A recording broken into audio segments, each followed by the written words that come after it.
Buckingham Palace has finally spoken, and it's devastating. Official documents are signed. Archie and Lilibet are erased from royal status. No titles, no succession, no place in history. The silence was never ignorance, it was waiting. This is the Crown's final word. Stay with us.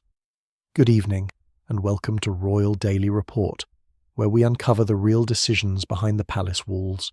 Tonight we reveal the shocking final orders that strip Archie and Lilibet of their royal future, and why the Crown waited so long to act.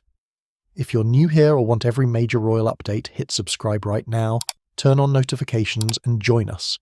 Channel name on screen, Royal Daily Report. Let's get into it. For many years, Buckingham Palace acted like it didn't hear anything, and now, suddenly, everything has changed. News from inside the palace said that official documents had finally been written. Not rough drafts, not warnings, not we'll decide later, but final orders. Orders that would forever change the future of two children who never wanted to be part of this battle, Archie and Lilibet. According to people who know about the process, the message inside those papers was incredibly clear. Their right to be called royal is gone. Not postponed, not being thought about, gone. And the moment those words were written down, the palace's silence finally made sense. They weren't ignoring anything. They were waiting, calm, patient, and completely sure that the rulebook would speak louder than anything Meghan and Harry said in public. But to understand why the royal family made such a harsh final choice, we have to look at a very old book. One written long before Meghan, Harry, or their children were ever born. A rulebook that has controlled the royal family line for more than 100 years. The year was 1917. The world was at war. Kingdoms were falling apart, and the British royal family was desperately trying to protect itself from confusion, fake claimants, and political dangers. So, King George V did something no king had done before. He wrote down in official legal words exactly who could be called a prince or princess. Not as a story, not as tradition, as law. His announcement was called the Letters Patent, and it became the foundation of royal identity for every generation that came after. Inside this document were 3 strict rules a royal child must follow. Rule 1, the child must be from a real royal family line. The royal family wanted to make sure no one without clear royal background got into the line. Rule 2, the child's birth must be officially recognised and written down by the Crown, not by a news release, not by a private announcement, by the royal household itself. Rule 3, the child must be connected to the Church of England through an official baptism. This wasn't optional. It was seen as a legal step in royal identity. These rules were harsh, exact, and unchanging. They were created to protect the royal family from exactly what it feared most: confusion. For many years, every royal birth followed these rules perfectly. No shortcuts, no special cases, no problems, until Archie was born and the very first crack showed up in the royal paperwork.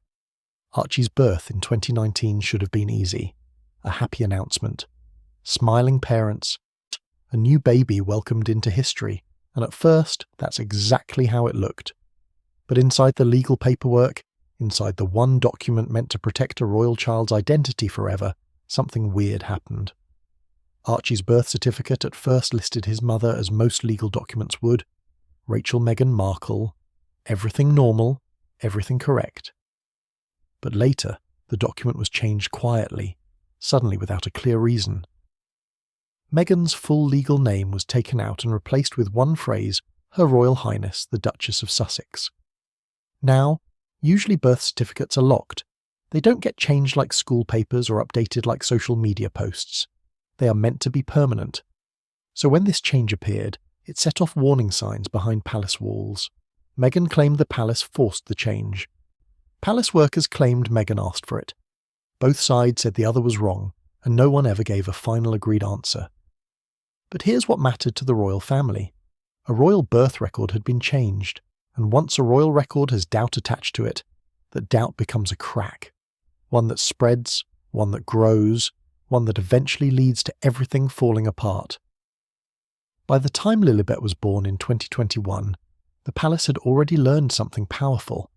Silence can be louder than any words. Because when her birth came, the world expected a familiar picture. Royal doctors standing by. Official announcements from Buckingham Palace. photographers ready to record the newest member of the royal family. But none of that happened. Instead, the birth of Harry and Meghan's daughter came from thousands of miles away, wrapped in a cheerful news release from sunny California. A modern announcement, a friendly message, a picture-perfect statement. But something was missing. Actually, someone was missing. The crown.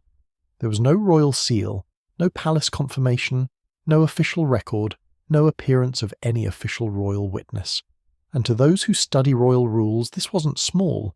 This was a signal, a quiet message sent without a single spoken word. We are not claiming this. For hundreds of years, royal births had been treated almost like historical ceremonies. Every detail mattered. Where the child was born, who delivered them, which doctors signed off, how the crown wrote it down. These steps weren't just tradition. They were the royal family's way of saying this child belongs to our history. But with Lilibet, none of those steps were followed. To the public, it looked like a simple difference. One baby born in the UK, one baby born in America. But to the palace, it was much bigger. A royal child was introduced to the world without the crown's involvement, making her the first Windsor relative in modern times to enter the world outside the royal record. And inside Buckingham Palace, this wasn't seen as an accident. It was seen as a change, a break from the path every royal baby had walked for over 100 years. The quiet rejection had started. Don't forget to subscribe to Royal Daily Report for more royal updates. If the birth made people suspicious, what happened next caused real worry. Months later, Meghan shared that Lilibet had been baptized in California. She spoke warmly about the ceremony, the joy, the photos, the meaning. But behind palace walls, the reaction was very different. Because for royal children, a baptism isn't just a family event. It is one of the main requirements set by the 1917 Letters Patent. It's the moment the child is officially tied to the Church of England, the crown, and the hundreds of years of tradition behind them. It is a legal marker just as important as a birth certificate. But according to sources familiar with church records, Lilibet's California baptism was never registered with the Church of England. To the couple, it was a beautiful celebration. To the royal family, it was a ceremony that didn't exist. And in the royal world, this is not a small problem. This is major. A child without a recognised Church of England baptism is considered outside the official record. No matter how meaningful the ceremony was inside palace circles, this was seen as an avoidable but permanent mistake. The Crown saw it as a break in rules, not by the child, but by the parents. And instead of strengthening Lilibet's connection to the royal family, the event did the opposite. It left her floating between two worlds, celebrated by her family in America, but not recognised by the system she was born into. While these cracks formed quietly, another problem was growing, something far more personal and far more painful. When Meghan married Harry, she didn't just join a family. She stepped into a worldwide story, a royal story. As cracks in the royal foundation grew wider around his children, Harry did something no one expected from a prince who promised he was done with the royal family. He reached back. According to those familiar with the private conversations, Harry made late-night phone calls to the very system he had walked away from. These were not planned calls, not polished media-ready speeches. They were emotional, personal, begging. He begged the palace to think again, begged for Archie and Lilibet to be written into the royal record, begged for the titles he believed his children deserved by blood. To Harry, this wasn't about fame or marketing. This was about legacy. The one thing he thought he could protect even after stepping down. He believed he could leave royal duties behind and still raise royal heirs. But every time he tried to explain, he hit the same unmovable wall. A palace worker supposedly responded to him with a sentence so cold, so direct that it would ring in his mind for months. This is not about emotion. This is about order, family line, and the future of the crown. And for Harry, that was the moment everything changed. Because he realised something heartbreaking. He wasn't just the prince who stepped away from royal life. He had become the prince whose children were being erased from it. Once the palace made its decision, it moved with amazing speed. No cameras, no news conferences, no dramatic royal statements. Just quiet, steady action, the kind the crown is famous for. According to insiders, the results were not gentle, not temporary, not open to discussion. This was the full list of what Archie and Lilibet supposedly lost. No royal titles, no prince, no princess, no ceremonial roles, no official duties, no public honours, no place in the line of succession, names removed or blocked from the legal order. No crown-funded security, their protection left completely to their parents. No permanent record in royal files. The books that outlast centuries no longer include them. In the world of royalty, titles aren't just words. They are keys. They open doors to history. They tie a child to a family line. They guarantee a place in a story bigger than any individual. Without those keys, a royal child becomes ordinary. And that is exactly what the palace's final orders did. They stripped away everything that connected Archie and Lilibet to the centuries-old Windsor legacy. Not as punishment, not as revenge, but as following the rules. The royal family had acted, and nothing would be the same again. In the end, Buckingham Palace never shouted, never argued, never tried to outtalk the storm of interviews, podcasts, or documentaries. It didn't need to, because the royal family has always understood its greatest power: silence. Silence is not emptiness. Silence is strategy. Silence is the crown's way of saying everything without saying a word. For years, the palace watched from a distance, quiet, still, patient. It watched Meghan build her brand as a royal mother. It watched Harry struggle to connect two worlds.